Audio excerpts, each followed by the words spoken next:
Assalamualaikum warahmatullahi wabarakatuh. Perkenalkan, saya Alia Febriani, NPM 24082600001. Di sini saya akan menjelaskan di blok BSO 2, yaitu Basic System Organ of Special Science,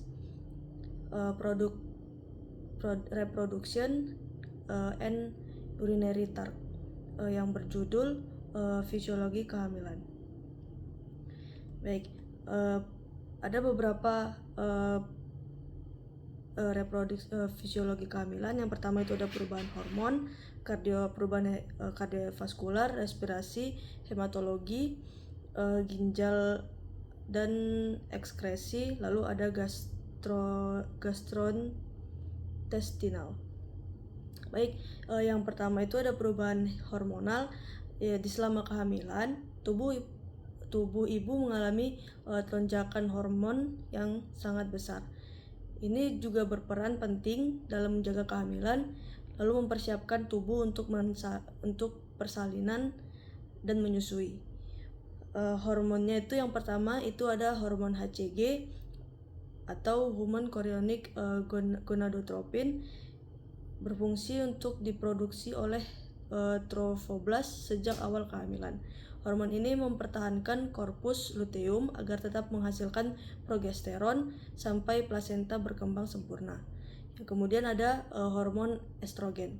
Hormon estrogen ini untuk meningkat selama kehamilan dan berfungsi memperbesar uterus dan payudara, meningkatkan aliran darah ke rahim, dan mempersiapkan jaringan tubuh menghadapi persalinan. Kemudian ada hormon progesteron, yaitu untuk berperan menjaga kehamilan dan menurunkan kontraktivitas otot rahim dan memperlambat motilitas saluran cerna, sehingga penyerapan nutrisi lebih efisien. Kemudian ada hormon HPL atau Human Placenta Lactogen, yaitu untuk mengubah metabolisme ibu agar lebih banyak menyediakan glukosa untuk janin dengan cara meningkatkan resisten insulin.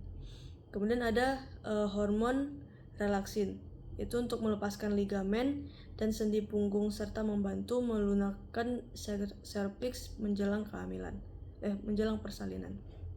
Yang kedua ada perubahan kardiovaskular. Sistem peredaran darah mengalami penyesuaian besar agar janin mendapatkan cukup oksigen dan nutrisi. Volume darah meningkat sekitar 40-50% sebagai kompensasi terhadap pertumbuhan janin dan plasenta. Juga untuk mengantisipasi kehilangan darah saat persalinan.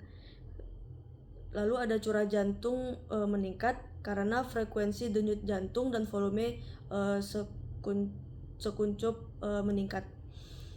Lalu tekanan darah sedikit menurun pada awal kehamilan karena vasodilatasi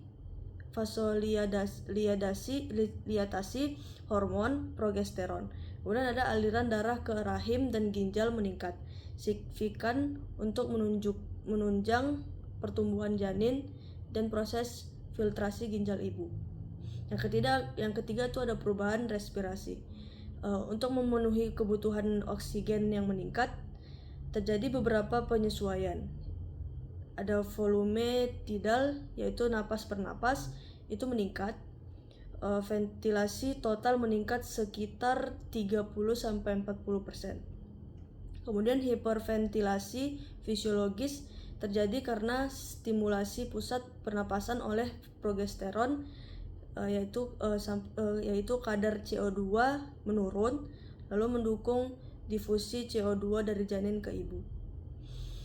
Kemudian diafragma terdorong ke atas oleh rahim yang membesar, tapi mekanisme kompetensi tetap menjaga kapasitas paru-paru efektif.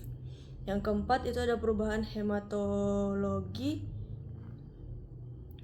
Sistem darah beradaptasi untuk memenuhi kebutuhan janin dan tubuh ibu. plasma meningkat lebih banyak dibanding sel darah merah, yaitu terjadi anemia fisiologis. Faktor koagulasi meningkat, lalu tubuh berada dalam kondisi hiperkoagulasi sebagai perlindungan dari perdarahan saat persalinan. Jumlah leukosit meningkat sedikit, terutama neutrofil, yaitu tanpa adanya infeksi. Yang kelima itu ada perubahan ginjal dan ekskresi. Ginjal bekerja lebih keras selama kehamilan. Laju filtrasi glomerulus yaitu GFR itu meningkat, ekskresi urea, kreatinin, dan elektrolit meningkat. Lalu reabsorpsi air dan nutrisi meningkat, yaitu untuk mendukung peningkatan volume darah. Lalu frekuensi buang air kecil juga meningkat, baik karena hormon maupun tekanan uterus pada kandung kemih. Pelebaran ureter dan pelvis renalis itu meningkatkan risiko infeksi saluran kemih, yaitu pyelonefritis. Yang keenam, yaitu yang terakhir, perubahan gastrointestinal, yaitu pengaruh hormon progesteron berdampak pada sistem cerna.